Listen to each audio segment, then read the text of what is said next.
তোমরা কি জানো এমন একটা দিন ছিল যখন একটা বাগানে হাজার হাজার মানুষ দেশপ্রেম উদযাপন করতে এসেছিল, কিন্তু কয়েক মিনিটের মধ্যেই সেই বাগান পরিণত হয় মৃত্যুর ময়দানে।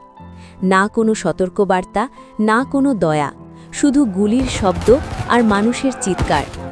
এটা ১৩ই এপ্রিল ১৯১৯ সালের জালিয়ানওয়ালাবাগ হত্যাকাণ্ডের গল্প। অমৃতসরে বৈশাখীর উৎসব ছিল।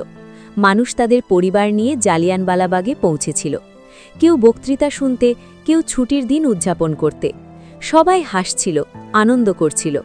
কেউ বুঝতেই পারেনি কয়েক মুহূর্ত পরেই আনন্দের জায়গায় বারুদের গন্ধ ছড়িয়ে পড়বে। ঠিক তখনই এক ব্রিটিশ অফিসার জেনারেল ডায়ার শত শত সৈন্য নিয়ে বাগানের গেটে এসে পৌঁছায়। সে দরজা বন্ধ করার নির্দেশ দেয়, তারপর কোনো সতর্কতা ছাড়াই বলে, ফায়ার। শুরু হয় টানা ১০ মিনিটের গুলিবর্ষণ। মানুষ এদিক ওদিক ছুটতে থাকে, কিন্তু বেরোনোর কোনো পথ ছিল না। বাগানে ছিল মাত্র একটি বেরোনোর রাস্তা, সেটাও বন্ধ।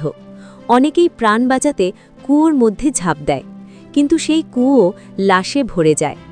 সরকারি হিসেবে ৩৭০ জনের মৃত্যু নথিভুক্ত হয়েছিল, কিন্তু প্রকৃত সংখ্যা হয়তো হাজারের কাছাকাছি ছিল।